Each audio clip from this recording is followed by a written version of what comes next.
کہتے ہیں کہ نادانی میں کی ہوئی غلطیوں کا خمیازہ عمر بھر بھگتنا پڑتا ہے۔ میری بھی شرارت میں کی ہوئی نادانیوں نے ایسا سبق سکھایا کہ مجھے عمر بھر یاد رکھنا پڑا۔ چلے میں بھی آپ کو وہ واقعہ سناؤں جو میرے ساتھ پیش آیا۔ اس واقعے کی شروعات کچھ یوں ہے کہ میرا نام عالیہ ہے۔ میرا تعلق ایک متوسط طبقے کے گھرانے سے تھا۔ میری امی گھریلو خاتون جبکہ ابو ایک چھوٹی سی سرکاری نوکری کرتے تھے۔ وہ اپنی نوکری پوری ایمانداری سے سر انجام دیتے اور کبھی بھی انہوں نے کسی رشوت یا سفارش کا سہارا نہیں لیا تھا۔ یہی وجہ تھی کہ ہمارے گھر میں خیر و برکت رونق لگی رہتی تھی۔ میں اپنے ماں باپ کی اکلوتی بیٹی تھی جبکہ مجھ سے 3 بڑے بھائی تھے۔ مجھے سب پتہ ہے کہ میری ماں نے میری پیدا ہونے کے لیے بہت منتیں اور مرادیں کی تھی۔ میری ماں کی بیٹی کی بہت خواہش تھی اور میرے بھائی بھی چاہتے تھے کہ ہماری ایک چھوٹی سی ننھی سی بہن ہو۔ تبھی جب مجھے اللہ تعالیٰ نے ان کو دے دیا تو وہ خوشی سے نہال ہو گئی۔ میرے لاڈ پیار نخرے شروع سے ہی اٹھائے جاتے تھے اور مجھے سر آنکھوں پر بٹھایا جاتا تھا۔ میرے بھائی بھلے پرانے کپڑے پہنتے لیکن میری امی مجھے ہر چھوٹے سے چھوٹے فنکشن پر بھی نیا اور قیمتی سوٹ لے کر دیتی تھی۔ یہی وجہ ہے کہ سب کے بیجا لاڈ پیار نے مجھے کسی حد تک بگاڑ دیا تھا اور میں اپنے آپ کو کسی شہزادی یا پری سے کم نہیں سمجھتی تھی۔ اللہ نے خوبصورتی جیسی نعمت سے بھی مجھے خوب نوازا تھا۔ میرے سارے کزن مجھے دیکھ کر حسد کا شکار رہتی تھیں اور کسی نہ کسی طریقے سے میرا دل دکھانے کی کوشش کرتی تھی، لیکن مجال ہے جو مجھے ان کی کسی بات کا اثر ہو، کیونکہ میں نے زندگی میں صرف پیاری اور محبت ہی دیکھا ہے۔ نفرت کی ہماری زندگی میں دور دور تک شائبہ تک نہ تھی۔ ہمارے برابر والے گھر میں بڑے تایا ابو کی فیملی تھی۔ ان کے گھر کے حالات کچھ خاص اچھے نہ تھے۔ تایا ابو ایک چھوٹی سی دکان چلاتے تھے۔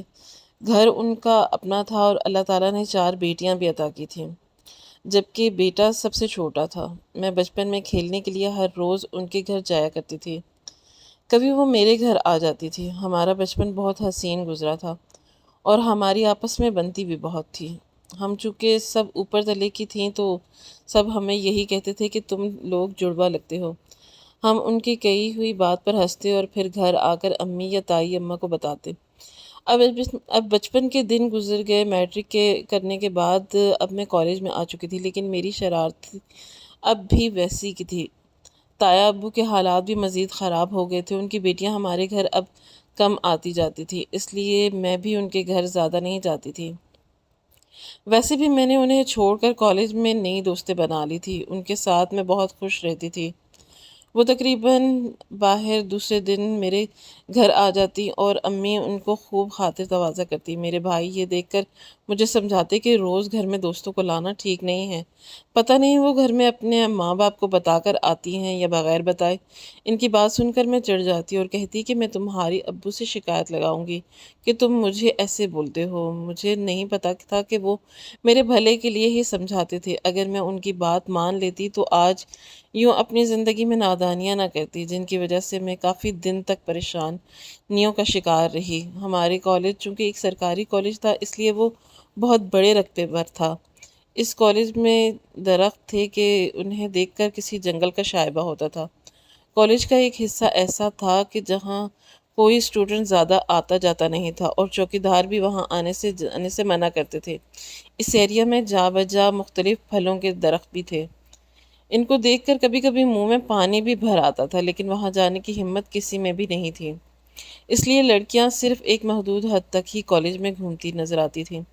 میں چونکہ فرسٹ ایئر کی اسٹوڈنٹ تھی اس لیے میں زیادہ کالج کا پتہ نہیں تھا، لیکن سینئر اسٹوڈنٹ نے ہمیں بتا دیا تھا کہ اس ایریا میں کسی کو داخلے کی اجازت نہیں ہے۔ میرے سب سے بڑے بھائی بھی جاب پر لگ گئے تھے اور گھر کے اخراجات میں ابو کا ہاتھ بٹا رہے تھے۔ ہمارا گھر مزید خوشحال ہوتا جا رہا تھا، جبکہ تایا ابو کے حالات اتنے گئے گزرے تھے کہ ان کی 4 بیٹیاں گھر میں کچھ نہ کچھ کام کرتی ہی رہتی تھیں۔ تائی امی بیچاری بیمار رہتی، میں بھی کبھی کبھار ان کے گھر چلی جاتی۔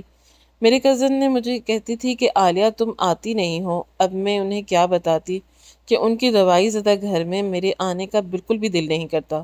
گھر کا حال بھی بدحال بنا ہوا تھا جس سے غربت کی بو ٹپکتی تھی۔ میں امی کے کہنے پر تھوڑی دیر تو بیٹھ جاتی تھی، لیکن مجھ سے زیادہ دیر وہاں بیٹھا نہیں جاتا تھا۔ وہ بھاگ کر گھر آ جاتی تھی۔ امی میرے بڑے بھائی احتشام کے لیے رشتے دیکھ رہی تھی۔ ایک جگہ جب وہ جانے لگی تو انہوں نے مجھ سے کہا کہ تم بھی میرے ساتھ چلنا۔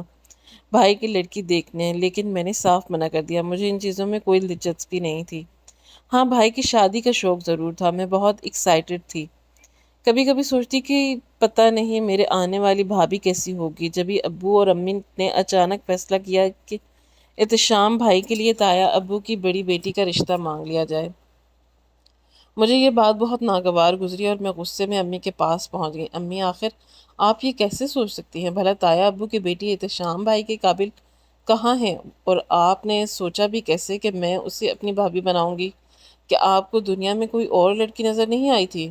امی نے مجھے ڈھانٹ کر چپ کروا دیا۔ بڑوں نے آپس میں فیصلہ کر لیا ہے، تمہیں زیادہ بولنے کی ضرورت نہیں ہے۔ میں منہ بناتے ہوئے واپس آ گئی، لیکن دل سے خوش نہیں تھی۔ تایا ابو کی سب سے بڑی بیٹی زویا ایک خوش شکل لڑکی تھی، لیکن میٹرک کے بعد اس نے پڑھائی چھوڑ دی تھی اور گھر میں کچھ نہ کچھ کام کرتی تھی، ان کے گھر کے اخراجات چل سکے۔ میں جو احتشام بھائی کے لیے کسی خوبصورت لڑکی کو سوچتی تھی کہ میرے ہونے والی بھابھی بہت خوبصورت ہوگی، بہت پڑھی لکھی ہوگی اور میری امیر گھرانے کی ہوگی، لیکن زویا سے رشتہ کر کے امی ابو نے میرے سارے ارمانوں پر پانی پھیر دیا، اور اس کے آنے سے پہلے ہی میں نے اپنے دل میں اس کے لیے بیر باندھ دیا تھا۔ دونوں طرف سے شادی کی تیاریاں زور و شور سے ہو رہی تھیں۔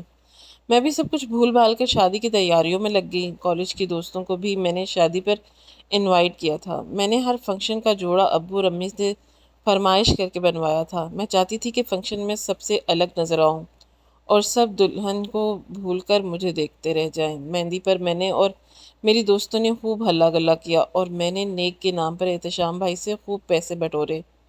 مجھے زویا بھابھی کے روپ میں بالکل بھی اچھی نہیں لگ رہی تھی، اس لیے میں اس کو زیادہ اہمیت بھی نہیں دے رہی تھی، بلکہ کھچی کھچی سیر رہی۔ اس کے باوجود میں نے اپنی تمام دوستوں کو سب سے آگے آگے رکھا۔ امی نے مجھے اس عمل پر بہت ٹوکا کہ تم بھابھی کو چھوڑ کر پڑھائی لڑکیوں کو اہمیت دے رہی ہو، جبکہ تم اس وقت تو بھابھی کے ساتھ ہونا چاہیے۔ لیکن میں نے ان کی باتوں پر کوئی خاص توجہ نہیں دی اور اپنے من کی کرتی رہی۔ میری دوستیں بہت زیادہ خیال اور کھلے ماحول کی تھیں۔ امی نے انہیں شادی میں دیکھ کر بہت نوٹ کیا اور پھر مجھے شادی کے بعد کہنے لگی کہ تم نے کتنی خراب دوستیں پال رکھی ہیں، مجھے ایک بھی پسند نہیں آئی، ختم کرو اس کے ساتھ یہ دوستی اور نہ تمہارے ابا شکایت لگا کر تمہارا کالج بند کروا دوں گی۔ مجھے امی کی بات سن کر بہت غصہ آیا، پھر ان کے آگے زبان چلانے لگی کہ آپ کو میری دوستیں پسند نہیں آئی اور مجھے آپ کی بہو، کیا ضرورت تھی آپ کو زویا کو اپنی بہو بنانے کی؟ رشتہ کرتے ہوئے آپ کو احتشام بھائی کے جوڑ کی لڑکی ڈھونڈنا تھی۔ میں امی سے یہ سب باتیں کر رہی تھی تو مجھے نہیں پتا تھا کہ میرے پیچھے کھڑی زویا یہ سب باتیں سن رہی ہے۔ امی نے جب میرے پیچھے زویا کو دیکھا تو پوری طرح شرمندہ ہو گئی۔ میں بھی پلٹ کر اس کو دیکھ چکی تھی۔ میں نے اسے کوئی خاص رسپانس نہیں دیا اور کندھے اچکا کر اپنے کمرے میں چلی گئی۔ میں سوچنے لگی کہ ضرور امی زویا سے معافی تلافی کر رہی ہوں گی۔ بڑی آئی مہارانی کہیں کی، مجھے خواہ مخواہ اس سے جلن محسوس ہوتی تھی۔ بھائی کی شادی کے بعد اب میں دوبارہ کالج جانا شروع ہو چکی تھی۔ ایک دن ہم سب دوستیں بیٹھ کر باتیں کر رہی تھی کہ میری دوست سہرش کہنے لگی کہ کیوں نہ ہم سب مل کر پیچھے کا ایک چکر لگا کر آتے ہیں، جہاں پر کسی کو جانے کی اجازت نہیں ہے، جا کر دیکھیں تو صحیح آخر وہاں ایسا کیا ہے۔ اس کے دل میں خواہ مخواہ نئی نئی چیزوں کا شوق پیدا ہوتا رہتا تھا۔ میں نے اس کی بات پر غور کے اسے دیکھا تو پھر کہا کہ تم نہیں جانتی کہ سینئر نے ہمیں پہلے ہی منع کر دیا تھا کہ ہمارا اس طرف جانا منع ہے۔ سہرش دوبارہ کہنے لگی تو کیا ہوا یار، ان کے منع کرنے سے ہم کیوں منع ہوں؟ یہ کالج ان کے باپ کا تو نہیں ہے، یہ گورنمنٹ کالج ہے اور اس کالج پر سب اسٹوڈنٹ کا اتنا ہی حق ہے۔ پھر صنم بھی اس کی حمایت کرنے لگی اور کہنے لگی کہ سہرش بالکل ٹھیک کہہ رہی ہے، ہم چاروں مل کر ایک دن ضرور اس طرف جائیں گی۔ میں نے دل میں سوچا کہ جب یہ تینوں جانے کی تیار تو میں کیوں ڈروں۔ پھر ہم سب نے ہاتھ پر ہاتھ مار کر عزم کیا کہ ایک دن ضرور ہم اس طرف جائیں گی اور دیکھ کر تو ضرور آئیں گی کہ آخر ایسا وہاں ہے کیا۔ زویا احتشام بھائی کے دل کے ساتھ ساتھ ہمارے پورے گھر میں بھی اچھی خاصی جگہ بنا چکی تھی۔ وہ امی کے ساتھ ہر وقت کچن میں ہاتھ بٹاتی تھی۔ میں دل میں سوچتی کہ اچھا دکھنے اور چاپلوسی کی وجہ سے وہ ہر وقت امی کے خوش کرنے چکر میں لگی رہتی ہے۔ سچ بات تو یہ تھی کہ میں نے کبھی بھی اس کو دل سے عزت نہیں دی تھی اور اسے بھابھی والی کوئی اہمیت بھی نہیں دی تھی۔ دن یوں ہی گزرتے جا رہے تھے۔ وہ دن بھی بعد سحرش کی برتھ ڈے تھی۔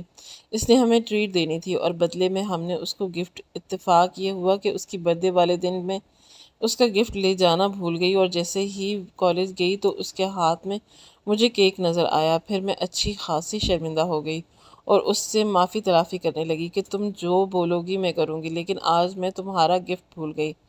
اس نے مجھ سے کہا کہ تم گفٹ نہیں لائی ہو اس لیے تمہیں سزا ملے گی۔ میں اس کی بات سن کر ہنس پڑی اور کہا کہ تم جو سزا دو گی مجھے قبول ہے میری جان۔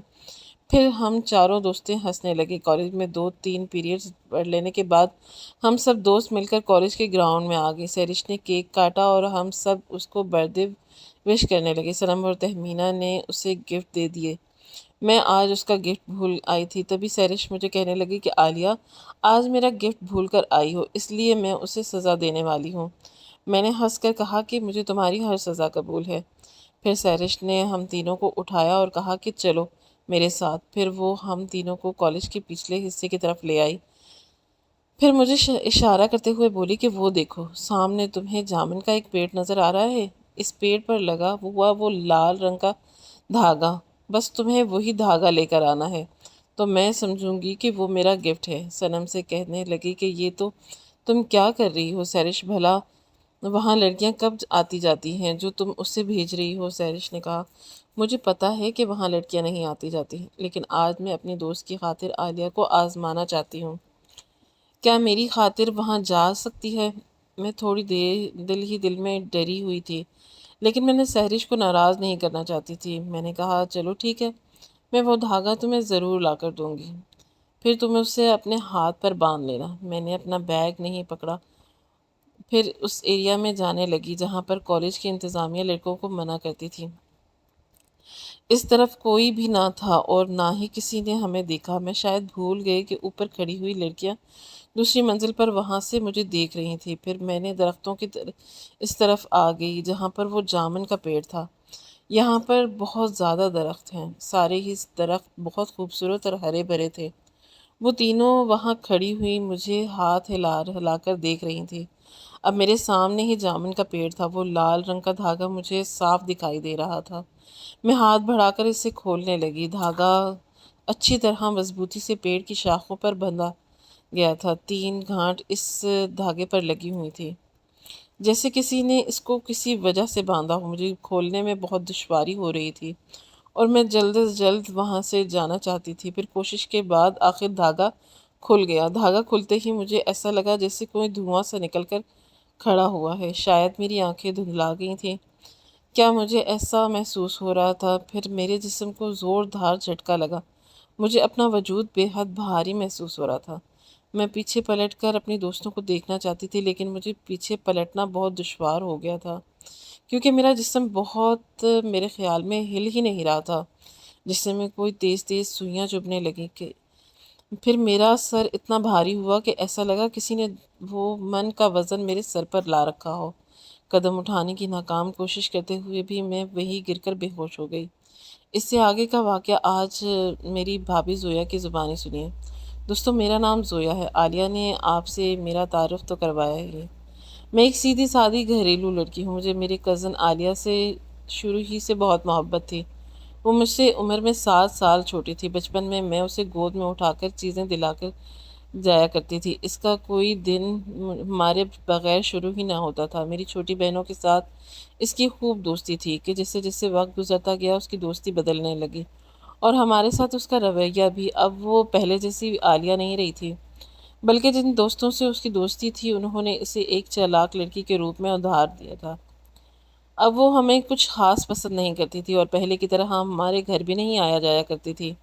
میٹرک کرنے کے بعد میں نے اپنی تعلیم ادھوری چھوڑ دی تھی کیونکہ ہمارے گھر کے حالات اتنے اچھے نہیں تھے۔ میں بہت اداس ہوتی کیونکہ میں سوچنے کی کہ اگر میری جگہ کوئی اور بیٹا ہوتا تو آج ابو کا ساتھ دے رہا ہوتا۔ پھر میں نے امی کے ساتھ مل کر فیصلہ کیا کہ کیوں نہ ہم گھر پر ہی کچھ ایسا کام کریں جس سے گھر کے اخراجات چلانے میں ابو کی مدد ہو سکے۔ پھر میں نے گھر میں سلائی کرنے کا کام شروع کر دیا۔ امی کی مدد میں کافی اچھی سلائی کر لیتی تھی۔ میری تینوں چھوٹی بہن بھی میری مدد کر دیتی تھی۔ ہم اچھی خاصی آمدنی میں مہینے میں حاصل کر لیتے تھے۔ ہمارے برعکس چچا کے حالات ہم سے بہت اچھے تھے۔ لیکن میرے چچا اور چچی اتنے اچھے تھے کہ ابو کی نظر بچا کر وہ لوگ امی کو مہینے میں اچھے خاصے پیسے تھما کر چلے جاتے تھے۔ امی انہیں منع کرتی رہ جاتی تھی، لیکن وہ بڑے پیار اور مان سے امی کو کہتے کہ ہم تم لوگوں کو نہیں بلکہ اپنی بیٹیوں کو دے کر جاتے ہیں۔ ان کا اشارہ ہماری طرف ہوتا تھا۔ ان کی یہ باتیں سن کر میری آنکھوں میں آنسو آ جاتے تھے۔ میں سوچتی تھی کہ آج کل کے دور میں بھی رشتوں کا احساس اور مان رکھنے والے لوگ ہیں۔ چچی اب احتشام کے لیے لڑکیاں ڈھونڈ رہی تھی۔ میرے دل میں بچپن سے ہی احتشام سے محبت بسی ہوئی تھی، کیونکہ اس کے اندر بھی چچا جان کی طرح بہت اپنائیت اور خلوص تھا۔ مجھے نہیں پتا تھا کہ وہ میری پسندیدگی کے بارے میں جانتا کہ نہیں، لیکن بچپن میں ہی صرف اس کو چاہنے لگی تھی، اور اب محبت کی چھوٹی سی شاخ ایک تناور درخت بن چکی تھی۔ جیسے ہی مجھے پتا چلا کہ چچی اب احتشام کے لیے لڑکیاں ڈھونڈ رہی ہیں تو میرا دل پر جیسے کسی نے تیز چھریاں چلا دی۔ اب میرا ہاتھ سے سلائی کا کام بھی صحیح سے نہیں ہو رہا تھا۔ میں نے بے تحاشا اضطراب کا شکار تھی۔ میں سوچتی تھی کہ یہ کیسے برداشت کروں گی کہ میرے سامنے احتشام کی شادی کسی اور لڑکی سے ہو۔ اگر نیت سچی ہو تو منزل آسان ہو ہی جاتی ہے، اور یہی کچھ ہوا میرے ساتھ۔ ایک دن چچا جان آ کر ابو سے کہنے لگے کہ بھائی صاحب، ہم بھی کتنے پاگل ہیں جو باہر لڑکیاں ڈھونڈ رہے ہیں، جبکہ ہماری آنکھوں کے سامنے اتنی پیاری بچی موجود ہے۔ میں چچا جان کو چائے دینے آئی تھی۔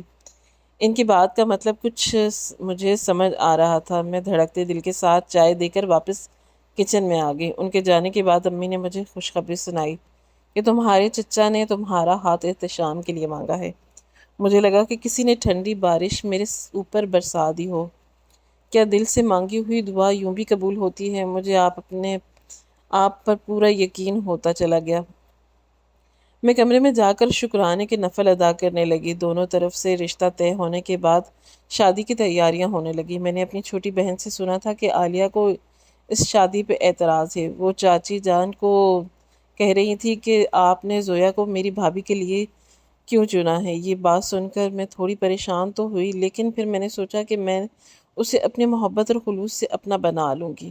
مائیوں مہندی والے دن عالیہ کی دوستی بھی آئی تھی۔ وہ سب کچھ چھوڑ کر انہیں اہمیت دینے پر تلی ہوئی تھی۔ ان کی دوستیں نہایت ہی چھچھوری لگ رہی تھیں۔ چاچی جان کو بھی اس کی دوستی کچھ خاص پسند نہیں آئی تھی، اور وہ عالیہ کو گھور گھور کر دیکھ رہی تھی۔ عالیہ مجھ سے ناک منہ چڑھا رہی تھی، جس سے مجھے بتانا چاہتی ہو کہ وہ میری بھابھی بننے سے کچھ خاص خوش نہیں ہے۔ شادی کے بعد عالیہ کا میرے ساتھ رویہ کچھ اچھا نہ تھا۔ وہ برائے نام ہی مجھ سے بات کرتی تھی، لیکن جو بھی بات کرتی تھی اس کی بات کا جواب مجھے پیار اور خلوص سے دیتی تھی۔ وہ چونکہ سب کی لاڈلی تھی، اس لیے لاڈ پیار نے کافی حد تک اسے بدتمیز اور خود سر بنا دیا تھا۔ ایک دن میں نے اسے فون کر کے کہتے ہوئے سنا جب اپنے دوست سے بات کر رہی تھی کہ جب سے وہ چڑیل آئی ہے کہ احتشام بھائی نے مجھے اہمیت دینا ہی چھوڑ دی ہے۔ میں اس کے منہ سے اپنے بارے میں یہ بات سن کر بہت دکھی ہوئی، تو گویا مجھے اپنی بھابھی نہیں بلکہ چڑیل سمجھتی تھی۔ ایک دن میں اور امی کچن میں کام کر رہے تھے جب بھی عالیہ کے کالج سے فون آیا کہ آپ کی بچی کالج میں بے ہوش ہو چکی ہے، آپ لوگ فوراً کالج میں پہنچ جائیں۔ فون سنتے ہی چچی کی حالت غیر ہو گئی اور وہیں رہ گئیں۔ میں نے انہیں صوفے پر بٹھا کر پانی پلایا، پھر اپنے چھوٹے دیور سائم کو ساتھ لے کر عالیہ کے کالج پہنچ گئی۔ عالیہ بے ہوش پڑی تھی۔ مجھے دیکھ کر کالج کے انتظامیہ پر بہت غصہ آیا۔ میں نے ان سے کہا کہ آپ کی نے بچی کا خیال کیوں نہیں رکھا؟ آخر یہ کس وجہ سے بے ہوش ہوئی ہے؟ آج سے پہلے تو اس کے ساتھ کبھی کوئی ایسی بات نہیں ہوئی۔ کالج کی انتظامیہ نے مجھے کہا تھا، دیکھیں آپ کی بچی بنا اجازت کے کالج کے اس ایریا میں گئی ہے جہاں پر جانا کسی لڑکی کو الاؤ نہیں ہے۔ یہ وہی ایک درخت کے نیچے سے بے ہوش ملی ہے۔ آج سے کئی سال پہلے جب یہ کالج نیا بنا تھا تو اس ایریا میں جا کر کوئی لڑکیاں بے ہوش ہو پائی تھی۔ تبھی کالج کی انتظامیہ نے فیصلہ کیا تھا کہ آج کے بعد کوئی بھی لڑکی اس جگہ نہیں جائے گی۔ تب سے لے کر آج تک وہاں کوئی لڑکی نہیں جاتی، لیکن پتہ نہیں آپ کی بچی کس کہنے پر وہاں گئی۔ کالج کی لڑکیاں تو یہی بتا رہی تھیں کہ اس کی دوستوں نے ہی زبردستی اس کو بھیجا تھا، اور لڑکیوں کو بھی وہاں ہم نے بہت ڈانٹا ہے اور ان کے پیرنٹس کو بھی بلوایا ہے۔ اب میں ان کے سامنے کیا کہتی کہ ساری غلطی عالیہ کی نظر آ رہی تھی۔ میں نے سائم کی مدد سے اسے اٹھایا اور گھر لے آئی۔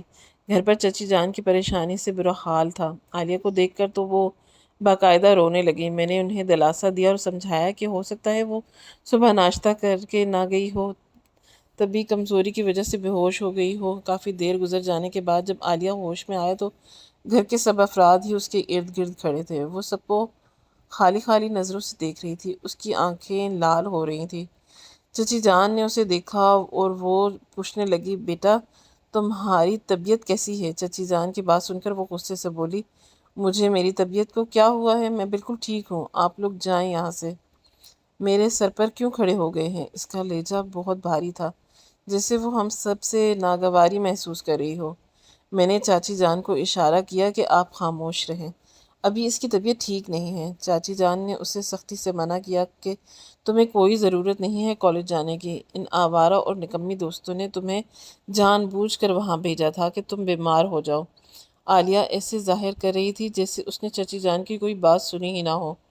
پھر وہ اٹھ کر باہر لان میں لگے درخت کے نیچے جھولے پر بیٹھ گئی۔ چچی جان اور میں دونوں کچن میں کھانا بنا رہے تھے۔ تبھی میں باہر آئی تو میری نظر کھڑکی سے جھولے پر بیٹھی عالیہ پر پڑی۔ عالیہ بھٹنے بیٹھی گول گول گھوم رہی تھی، اس کے بال بکھرے ہوئے تھے اور وہ پاگلوں کی طرح بس گول گول گھومے جا رہی تھی۔ میرے منہ سے بے اختیار چیخ نکل گئی۔ میں بھاگ کر چچی کے پاس آ گئی، کہنے لگی کہ چچی جان آپ پلیز جا کر عالیہ کو دیکھیں، وہ پاگلوں کی طرح حرکتیں کر رہی تھی۔ میں اور چچی جان بھاگ کر عالیہ کے پاس آئے، اس کے جھولے کو روکنے کی کوشش کی۔ اس کا سر نیچے کی طرف جھکا ہوا تھا۔ جیسے ہی ہم دونوں نے مل کر جھولے کو روکا، اس نے انگاروں بھری لال آنکھوں سے ہمیں دیکھا، جیسے اس کو ہمارا یہ عمل پسند نہ آیا ہو۔ چچی جان اسے ڈانٹنے لگی اور بولی کہ یہ کیا حرکتیں ہیں؟ تم پتہ بھی ہے تمہاری طبیعت صحیح نہیں ہے، پھر بھی جھولے پر آ کر بیٹھ گئی ہو اور گول گول چکر کھا رہی ہو۔ ایک دم سے عالیہ کی آنکھیں اوپر چڑھ گئیں اور وہ بے ہوش ہو کر جھولے سے نیچے گر گئی۔ اس کی حالت کو دیکھ کر چچی جان نے ایک چیخ ماری۔ مجھے سمجھ نہیں آ رہا تھا کہ میں عالیہ کو سنبھالوں یا چچی جان کو۔ میں نے احتشام کو فون کر کے بلا لیا اور اسے ساری صورتحال سے آگاہ کیا۔ میری بات سن کر وہ شدید پریشانی کا شکار ہو گئے۔ یہ ساری صورتحال میرے لیے بھی بہت پریشانی کا باعث تھی اور مجھے شک ہو رہا تھا کہ نہ ہو کوئی بات ضرور ہے، عالیہ کے ساتھ کچھ تو ایسا ہو رہا ہے جو کہ کسی بڑے خطرے سے دوچار کر رہا ہے۔ چچی جان ساری رات اس کے سرہانے بیٹھی رہیں اور اس پر پڑھ پڑھ کر دم کرتی رہیں۔ کالج کی انتظامیہ کے مطابق اس ایریا میں پہلے بھی کئی لڑکیوں کے ساتھ ایسے واقعات پیش آ چکے تھے۔ مجھے کسی انہونی کے آثار نظر آ رہے تھے۔ پھر دوسرے دن کچھ ایسا ہوا کہ میری بات سچ ثابت ہو گئی۔ ہوا یوں کہ مغرب کے بعد ہم سب لان میں بیٹھ کر چائے پی رہے تھے۔ شام کے وقت سبھی گھر پر تھے، آپس میں سب ہنسی مذاق کر رہے تھے اور عالیہ کو بھی ہنسانے کی کوشش کر رہے تھے، کیونکہ وہ اپنی طبیعت خراب ہونے کی وجہ سے زیادہ چپ ہی رہتی تھی۔ اب بھی باتوں کے جواب میں کوئی وہ صرف ہاں ہی کر رہی تھی۔ جب بھی لان میں گھومتی ایک کالی بلی عالیہ کی طرف دیکھ کر زور زور سے میاؤں میاؤں کرنے لگی۔ اس کا بولنا کسی طرح بھی بند نہیں ہو رہا تھا۔ اچانک میری نظر عالیہ کی طرف گئی تو لال ہوئی انگارہ آنکھوں سے بلی کو ایسے گھور رہی تھی جیسے اسی آنکھوں سے نکلنا چاہتی ہو۔ اسے دیکھ کر میرے اندر خوف کی ایک شدید لہر دوڑ آئی۔ کبھی چچی جان نے سائم کو کہا کہ اس بلی کو یہاں سے بھگاؤ، اس کے میاؤں میاؤں سے میرے سر میں درد ہو رہا ہے۔ سائم نے اس کو بھگایا تو وہ درخت پر چڑھ گئی۔ دوسرے دن احتشام لان میں ورزش کرنے گئے تو اس بلی کی ہڈیاں پوری لان میں بکھری ہوئی نظر آئیں اور ناشتے کے وقت اس بات سے وہاں انہوں نے سب کو آگاہ کیا۔ یہ بات سن کر سب پریشان ہو گئے۔ میری نظر میں پھر عالیہ کی طرف اٹھی تھی تو یہ بات سن کر دھیمے دھیمے مسکرا رہی تھی، حالانکہ اس سے پہلے تو جسے وہ مسکرانا بھول ہی گئی ہو۔ اب میں نے یہ فیصلہ کیا کہ چچی کو میں یہ بات ضرور بتاؤں گی کہ عالیہ مجھے کچھ ٹھیک نہیں لگ رہی، ہو نہ ہو اس کے اوپر کوئی چیز کا اثر ہو گیا ہے۔ جب میں نے یہ بات چچی کو بتائی تو چچی جان رونے لگی۔ میں نے انہیں سمجھایا کہ یہ رونے دھونے نہیں بلکہ کچھ کرنے کا ٹائم ہے۔ کالج کی انتظامیہ کے مطابق پہلے بھی کئی لڑکیوں کے ساتھ ایسے حادثات پیش ہو چکے ہیں، اس لیے ہمیں جلد از جلد عالیہ کے لیے کچھ کرنا ہے تاکہ وہ اس چیز سے جلد از جلد چھٹکارا پا سکے۔ میری نظر میں ایک مولوی صاحب ہیں جو اس چیز کے لیے بہت مشہور ہیں، پہلے بھی کئی دن لوگ ان سے اپنا علاج کروا چکے ہیں۔ میری دوست بھی ایسی چیزوں کے اثر میں آ چکی تھی، اس نے اپنا علاج وہیں کرایا تھا۔ آپ کہتی ہیں تو ہم دونوں لے کر اسے مولوی کے پاس چلتے ہیں۔ چچی جان میری اس بات پر راضی تھی۔ دوسرے دن ہم نے احتشام کو اپنے ساتھ لے لیا اور عالیہ کو اس مولوی کے پاس پہنچ گئے۔ عالیہ ہمارے ساتھ جانا نہیں چاہتی تھی، پھر غصے میں بڑبڑا کر ہوئی اور ہمارے ساتھ چلی گئی۔ جیسے ہی مولوی نے دم کرنے کے لیے عالیہ کے سر پر ہاتھ رکھا، اس کے جسم کو زور سے جھٹکے لگنا شروع ہو گئے تھے۔ اس نے مولوی کی طرف سرخ آنکھیں اٹھا کر دیکھا اور کہا، مولوی باز آ جا اپنی حرکتوں سے، ورنہ انجام کا ذمہ دار صرف تو ہوگا۔ وہ بولی تو اس کا لہجہ بہت بھاری اور مردانہ تھا۔ اس کی آواز سن کر میں اور چچی جان حیران ہو گئے۔ مولوی کے اوپر کچھ اثر نہ ہوا، وہ مسلسل دم کرتا رہا۔ جیسے ہی دم پورا ہوا، عالیہ ایک طرف کو گر کر بے ہوش ہو گئی۔ میں نے اور چچی نے جلدی سے عالیہ کو تھام لیا۔ میں نے ہمت کر کے مولوی سے کہا کہ مولوی صاحب بتائیں تو صحیح، اگر ہماری بچی کے ساتھ ہوا کیا ہے، مسئلہ ہے کیا اسے، اور یہ کیوں ایسی حرکتیں کر رہی ہے؟ میں اسے دیکھ کر بہت جذباتی ہو رہی تھی۔ مولوی صاحب نے مجھے کہا کہ صبر سے میری بات سنو، بچی کے ساتھ کوئی بہت بڑا مسئلہ ہے اور اس کا علاج اس وقت کرنا میرے لیے ناممکن ہے، اس لیے آج رات کا مجھے ٹائم دو تاکہ میں ایک عمل کر کے اس بچی کے بارے میں ساری معلومات لے سکوں، تبھی جا کر ہم کسی نتیجے پر پہنچیں گے، اور جب مجھے وہ وجہ معلوم ہو جائے گی تو گھر آ کر اس بچی کا علاج کروں گا۔ مولوی کی بات سن کر تو ہم عالیہ کو لے کر گھر واپس آ گئے۔ اب ہم سب کو پورا یقین تھا کہ عالیہ کے اوپر ضرور کسی جنات وغیرہ کا اثر ہے، جس کی وجہ سے وہ ایسی حرکتیں کر رہی تھی۔ دوسرے دن مولوی صاحب آ گئے، پھر انہوں نے ہمیں جو کچھ بتایا وہ سب ہم سن کر اپنے کانوں پر یقین نہیں آ رہا تھا۔ مولوی صاحب کہنے لگے کہ اس بچی نے ہمیں اپنی نادانی میں ایک ایسی حرکت کی ہے کہ جس کی وجہ سے جنات کے اثرات میں اس پر آ چکے ہیں۔ اس نے آج سے 30 سال پہلے قید کیے ہوئے جنات کے ایک شیطانی سردار کو اپنی نادانی میں اس قیدی سے رہائی دہائی ہے، اور اس جنات کے سردار نے رہنے کے لیے اس لڑکی کے جسم کا سہارا لیا ہے۔ میں بتاتا ہوں کہ اس جنات کے سردار کو کیوں قید کیا گیا تھا۔ اس کے جنات کے سردار کا نام جالوت ہے۔ یہ اتنا دہشت ناک تھا کہ اس کے خوف سے جنات بھی تھر تھر کانپتے تھے۔ یہ اپنے ماتحت جنات سے اتنا ظلم و ستم کرتا تھا کہ جنات اس کو دن رات بددعائیں دیتے اور اس کے آگے کچھ نہ بول پاتے۔ اگر کوئی جنات اس کے سامنے بولنے کی ہمت بھی کرتا تو وہ اپنے شیطانی عمل سے اس کو کیڑے مکوڑوں کی طرح شکل میں ڈھال دیتا اور ساری زندگی ایک مکوڑے سی زندگی گزارتے۔ رفتہ رفتہ اس کی ظلم کی حد بڑھتی ہی جا رہی تھی۔ کوئی جینس دی اگر اسے پسند آ جاتی تو وہ اسے اپنے محل میں اٹھا لاتا، اور پھر وہ جن زادی کبھی بھی اپنے گھر نہ پہنچ پاتی۔ پھر وہ صرف جن زادیوں تک محدود نہیں بلکہ اس کی دلچسپی آدم زادیوں میں بھی بڑھنے لگی۔ اسے کوئی بھی لڑکی پسند آ جاتی تو اس کی شیطانی عمل کرنا شروع کر دیتا۔ جنات تو جنات، اب انسان بھی اس سے تنگ تھے۔ وہ اپنی وقت بڑھانے کے لیے ہر سال مختلف قسم کے شیطانی عمل کرتا اور مزید طاقتور ہو جاتا۔ جنات بھی اس سے پناہ مانگتے تھے۔ آخر سب جناتوں نے آپس میں مل کر فیصلہ کیا کہ اب ہم اس شیطانی جنات سے چھٹکارا حاصل کریں گے، ورنہ ہم ہمیشہ کے لیے اس کے غلام بنے رہیں گے اور پھر کبھی بھی اس سے آزادی حاصل نہ کر پائیں گے۔ یہ اتنا طاقتور ہو چکا ہے کہ ہم سب مل کر بھی اس سے شکست نہیں دے سکتے۔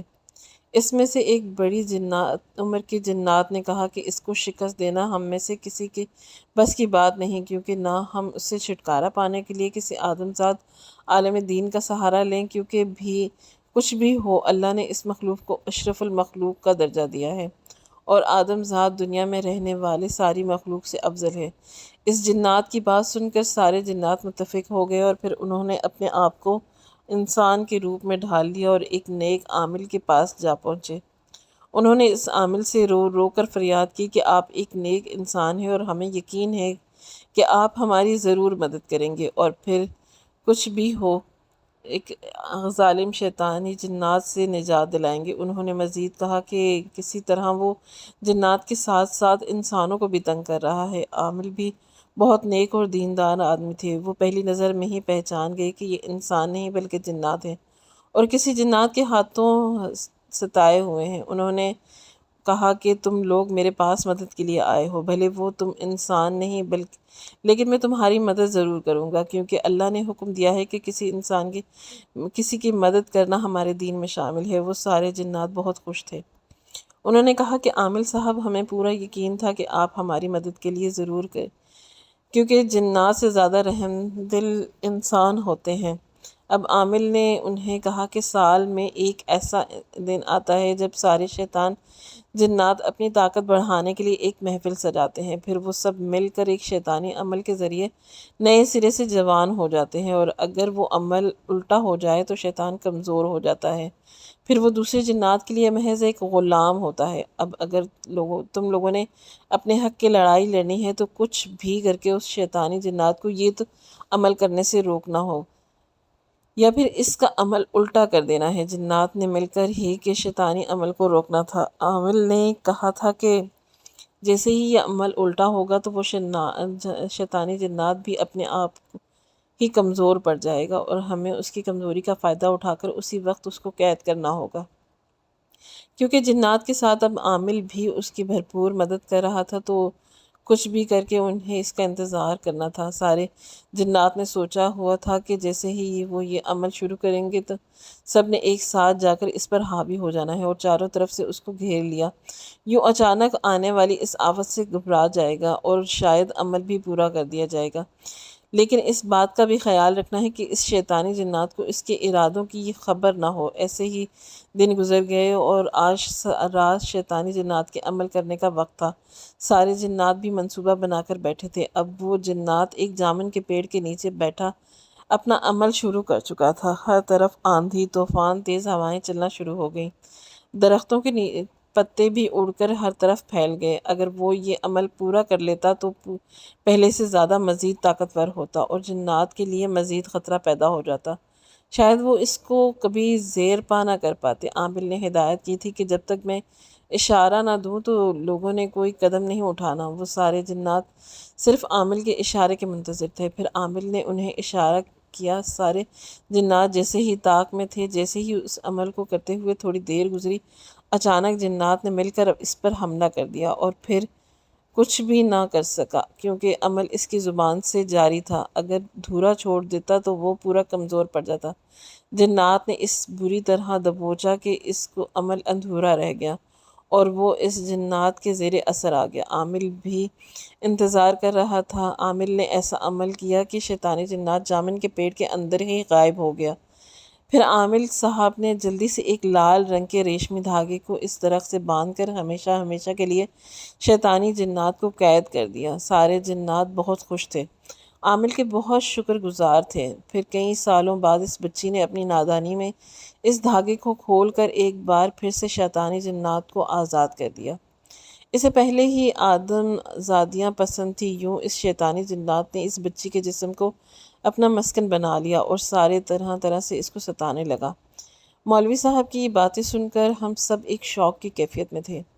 پھر چچی جان رونے لگی اور مولوی صاحب کی منتیں کرنے لگیں کہ مولوی صاحب، خدا کے لیے میری بچی کو اس عذاب سے بچائیں، یہ اس کی پوری زندگی کا سوال ہے۔ مولوی صاحب نے انہیں دلاسا دیا اور کہا کہ اس کا میرے پاس کوئی توڑ نہیں ہے، لیکن ایک حل ہے۔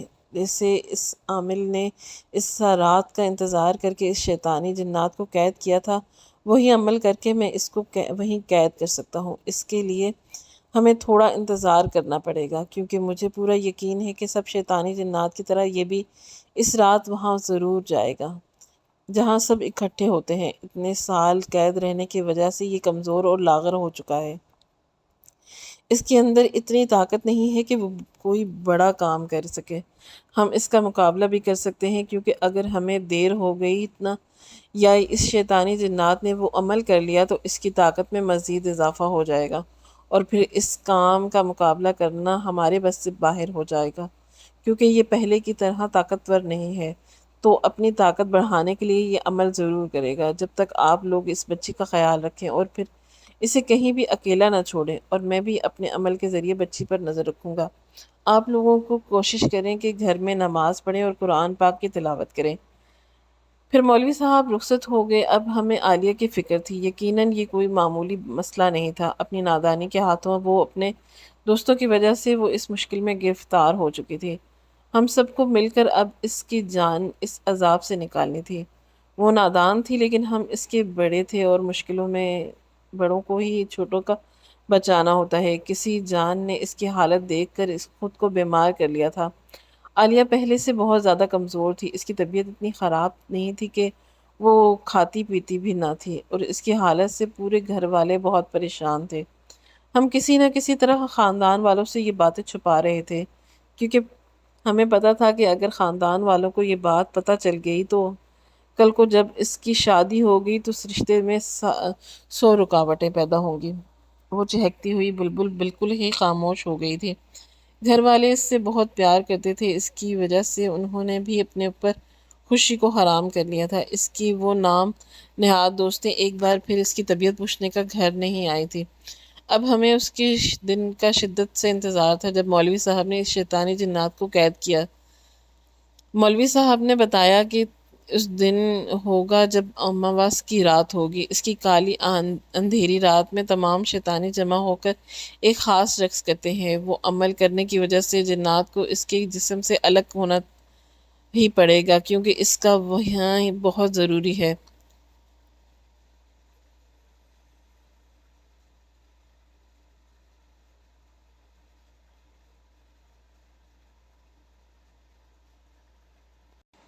آج کی رات مولوی صاحب نے آنا تھا۔ ہم سب لوگ ہی گھر پر موجود تھے۔ عالیہ کا خیال کسی چھوٹے بچے کی طرح رکھ رہے تھے۔ رات کے 12 بجتے ہی مولوی صاحب نے یہ عمل شروع کر دیا۔ مولوی صاحب نے ہدایت کی تھی کہ آپ لوگوں کو کمرے سے باہر، جبکہ عالیہ بیٹی اور مجھے اندر رہنا ہوگا۔ ہم سب ان کی ہدایت کے مطابق کمرے کے دروازے کے باہر کھڑے تھے۔ اب مولوی صاحب نے عمل کرنا شروع کر دیا تھا۔ کالی اندھیری رات میں تیز ہوائیں چل رہی تھیں۔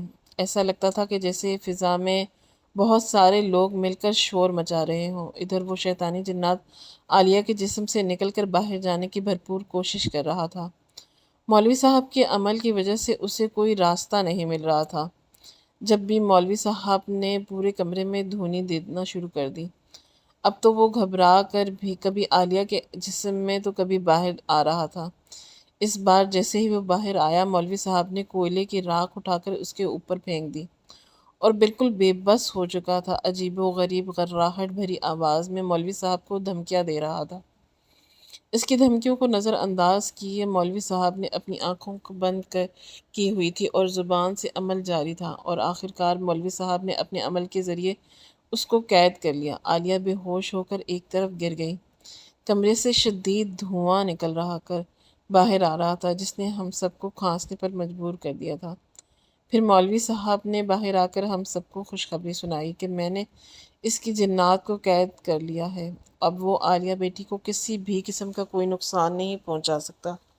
ہم نے جا کر عالیہ کو دیکھا تو وہ بے ہوش پڑی تھی۔ ہم اسے دیکھ کر پریشان ہونے لگے تو مولوی صاحب نے کہا کہ پریشان ہونے کی ضرورت نہیں ہے، تھوڑی دیر بعد بچی ہوش میں آ جائے گی۔ پھر چچا اور چچی جان نے مولوی صاحب کو بے حد شکریہ ادا کیا اور احتشام انہیں رخصت کرنے چلے گئے۔ آہستہ آہستہ عالیہ کی طبیعت سنبھل رہی تھی، لیکن چچی جان اب بھی اسے بھول بھیجنے پر تیار نہیں تھی، اور وہ خود بھی کالج جانے کا نام نہیں لیتی تھی۔ اس سے آگے کا واقعہ عالیہ کی زبانی سنیں۔ میری طبیعت اب سنبھل چکی تھی۔ مجھے کچھ زیادہ اندازہ تھا کہ میرے ساتھ کیا حادثہ پیش آیا ہے۔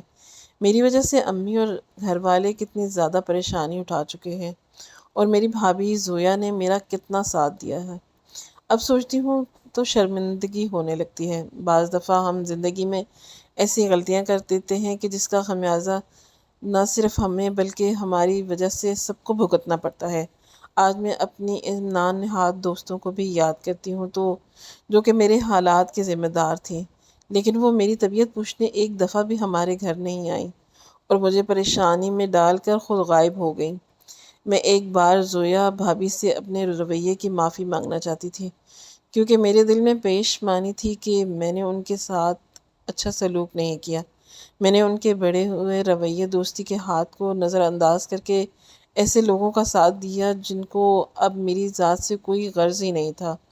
پھر ایک دن زویا بھابھی اور وہ کچن میں کام کر رہی تھی تو میں نے ان سے اپنے رویے کی معافی مانگ لی۔ انہوں نے میرے ساتھ دونوں ہاتھوں کو تھام لیا اور کہا کہ کیا بچوں کی طرح باتیں کر رہی ہو عالیہ، تم تو بالکل میرے لیے میری چھوٹی بہن کی طرح ہو۔ اللہ کا لاکھ لاکھ شکر ادا کرو کہ تمہیں اللہ نے اس مصیبت سے نکال دیا۔ ہم سب نے مل کر تمہیں اتنی طاقت دی کہ تم نے ہمت کر کے ان سب چیزوں کا مقابلہ کیا۔ پھر وہ مجھ سے ہنس ہنس کر باتیں کرنے لگیں جیسے کچھ ہوا ہی نہیں ہو۔ میں اللہ کا لاکھ لاکھ شکر ادا کرتی ہی تھی کہ جس نے مجھے اتنے اچھے لوگوں سے نوازا تھا۔ میرے ارد گرد سے پیار کرنے والے وجود تھے جس کی وجہ سے میں جلد ہی ان مشکلات سے نکل گئی۔ امی ابو میری شادی کے لیے زور دے رہے تھے، پھر میں نے بھی وہاں ہاں کر دی کیونکہ اب میں مزید تعلیم حاصل کرنا نہیں چاہتی تھی۔ شاید اس واقعے کی وجہ سے میرا دل پڑھائی سے اٹھ گیا تھا۔ گھر والوں کے ساتھ ساتھ زویا بھابھی نے بھی میرے یہ ہوئے عمل کو بھول کر مجھے اپنائیت کا احساس دلایا۔ کہتے ہیں کہ نہ کہ وقت پڑنے پر اچھے برے کی پہچان ہو جاتی ہے، اور مجھے اپنی پیاری بھابھی کی پہچان ہو چکی تھی، اور میرے لیے کتنی مخلص تھی۔ آج میری مایوں کی تقریب ہے اور سب بہت خوش نظر آ رہے تھے۔ میں بھی اپنی زندگی میں آگے بڑھنے کی تیاری کر رہی تھی، اپنے ماضی کی ناخوشگوار یاد بھلا کر۔